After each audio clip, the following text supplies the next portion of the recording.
Welcome class 9.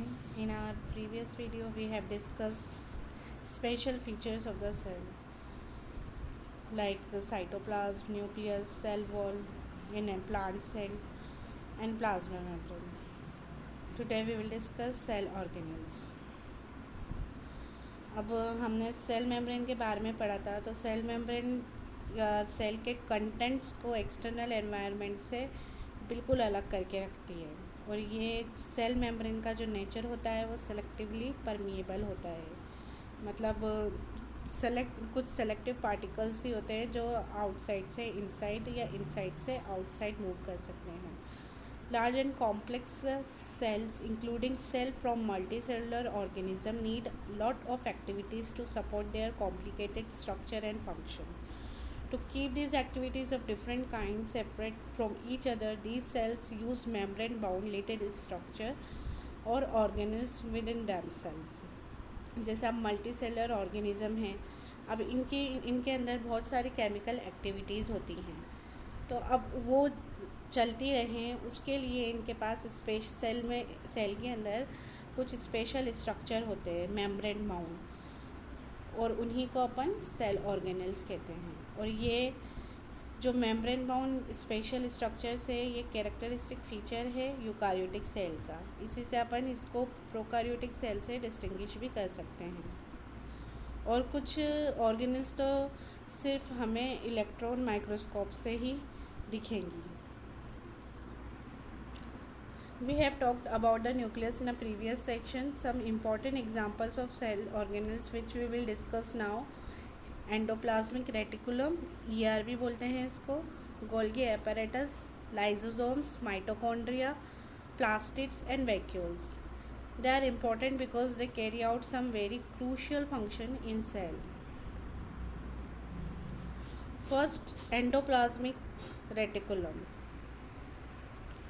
The endoplasmic reticulum is a large network of membrane-bound tubes and sheets. It looks like long tubular or round or oblong bags. The ER membrane is similar in structure to the plasma membrane. Structure में plasma membrane जैसी दिखती है ये, और 2 types की होती है। एक तो rough endoplasmic reticulum and second one in smooth endoplasmic reticulum. और इसका नाम रफ एंडोप्लाज्मिक रेटिकुलम इसलिए रखा गया है क्योंकि इसके सरफेस पे राइबोसोम्स अटैच होते हैं।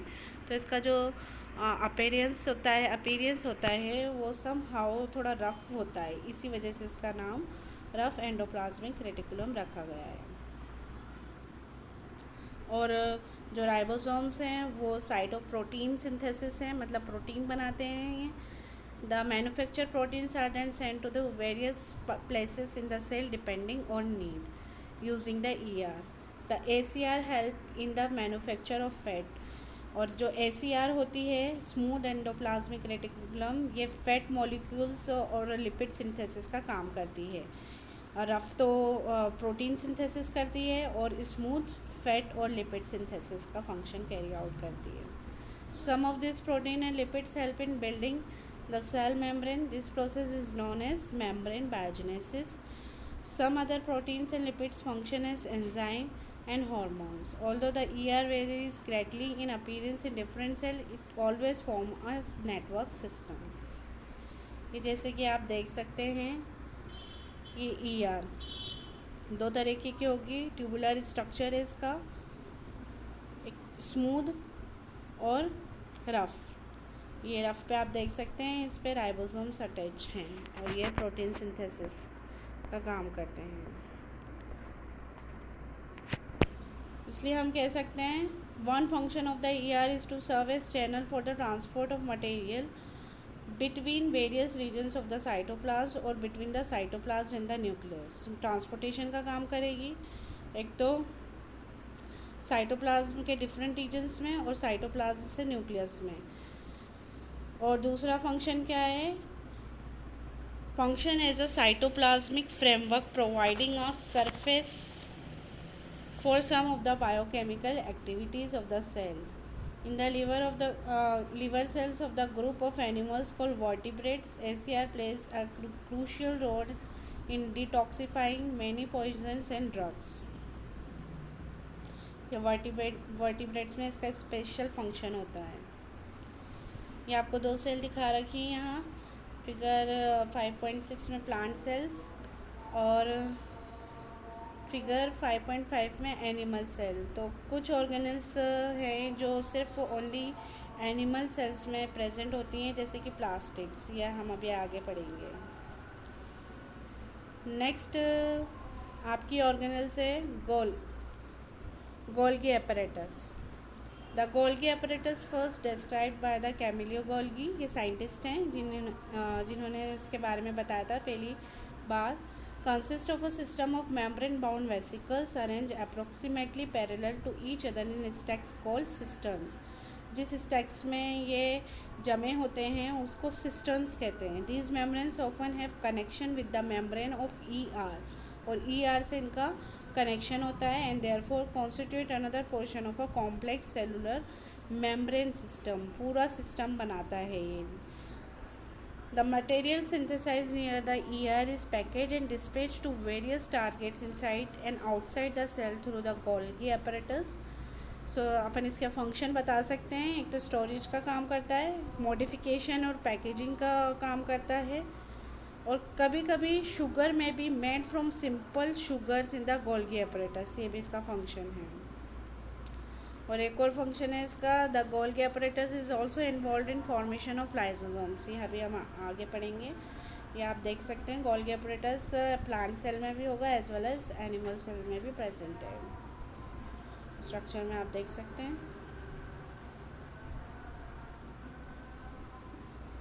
एनिमल सेल में भी है और प्लांट सेल में भी है।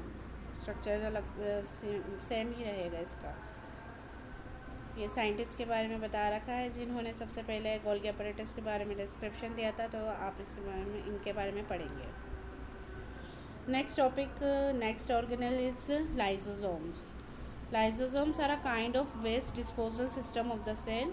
Lysosomes help to keep the cell clean by digesting any foreign material as well as worn out cell organelles. जो भी फॉरेन मटेरियल होगा उसको भी डाइजेस्ट करेगा, और जो खुद सेल के खुद जो पार्ट से जो मटेरियल है जो वॉर्न आउट हो गए हैं, ख़राब हो गए हैं, उनको भी डाइजेस्ट करेगा।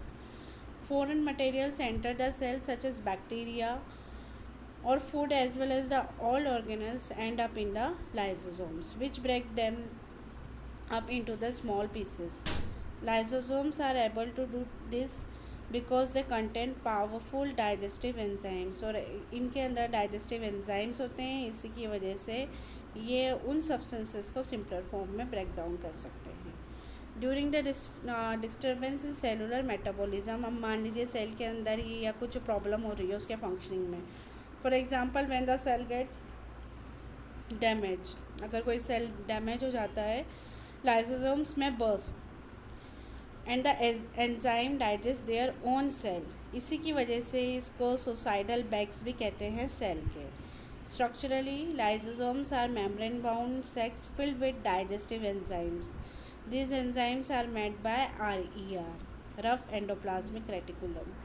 ये लाइसोसोम्स आपको दोनों ही सेल्स में देखने को मिलेंगे, plant cell as well as in animal cell. ये आप देख सकते हैं, ये राउंडेड स्ट्रक्चर।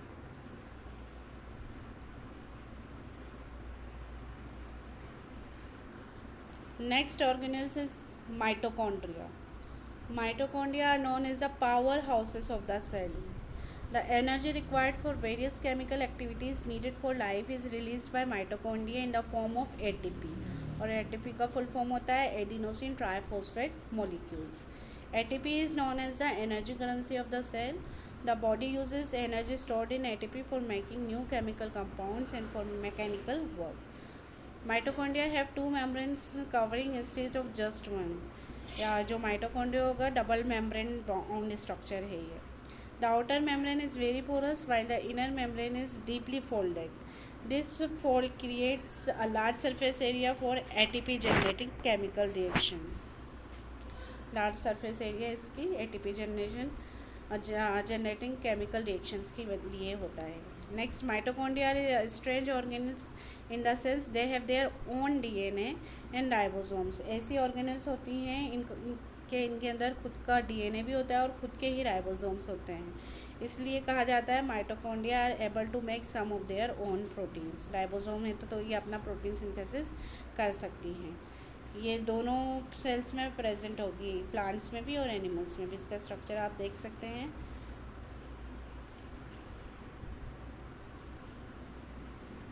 ये माइटोकॉन्ड्रिया, ये जो फर्स्ट मेम्ब्रेन है तो पोरस है, और सेकंड ये फोल्डेड है। ये जो दिख रहा है आपको, इसके अंदर ये फोल्डिंग्स है इसकी।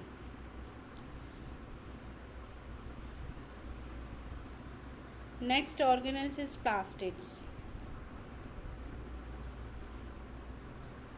Plastids are present only in plant cell. ये सिर्फ प्लांट सेल में ही देखने को मिलती है।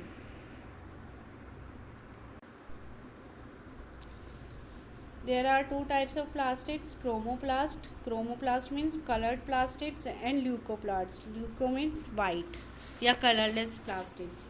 Plastids containing the pigment chlorophyll are known as chloroplast. और ऐसी प्लास्टिड जिनके अंदर क्लोरोफिल पाया जाता है उनको क्लोरोप्लास्ट कहते हैं।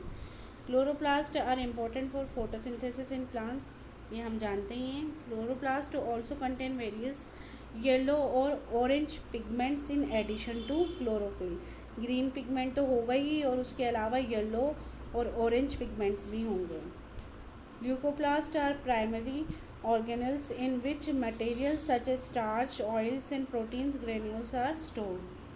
The internal organisation of the plastids consist of numerous membranes layer embedded in a material called a stroma.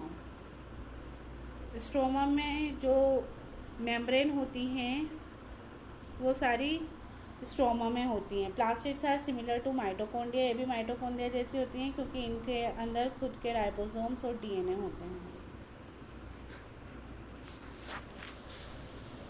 Next, ये सिर्फ प्लास्टिड है, ये सिर्फ प्लांट सेल में मिलेंगे आपको, क्योंकि क्लोरोप्लास्ट ओनली प्लांट सेल में ही होता है। Next, vacuoles. Vacuoles are storage sacs for solid और liquid contents. Vacuoles are small size in animals. Animal में बहुत छोटे से होते हैं नहीं होते हैं, लेकिन प्लांट्स के अंदर बहुत लार्ज साइज होते हैं। The central vacuole of some plants में occupy 50 to 90% of the cell volume. किसी प्लांट्स में तो इतने बड़े होते हैं। In plant cells vacuoles are full of cell sap and provide turgidity and rigidity to the cell. Many substances of importance in the life of the plant cells are stored in vacuoles. These include amino acid, sugars, various organic acids and some proteins. In single-celled organism like amoeba, the food vacuole contains the food items that the amoeba has consumed. तो amoeba के अंदर एक food vacuole होती है और उसी के अंदर जो फूड वो कंज्यूम करता है वो उस वैक्यूल के अंदर होते हैं। In some unicellular organisms, specialized vacuoles also play important roles in expelling excess water and some wastage from the cell. Excretion का function carry out करती हैं। Each cell thus acquires its structure and ability to function because of the organization of its membrane and organelles in specific ways. The cell thus has a basic structural organization. This helps the cell to perform functions like respiration, obtaining nutrition, and clearing of waste material or forming new proteins. Thus, the cell is the fundamental structural unit of living organism. It is also the basic fundamental unit of life. इसीलिए अपन cell को basic fundamental unit of life भी कहते हैं। ये आपका chapter complete हो गया है। आप इसके टेक्स्ट क्वेश्चन और टेक्स्ट क्वेश्चन कीजिएगा। Thank you.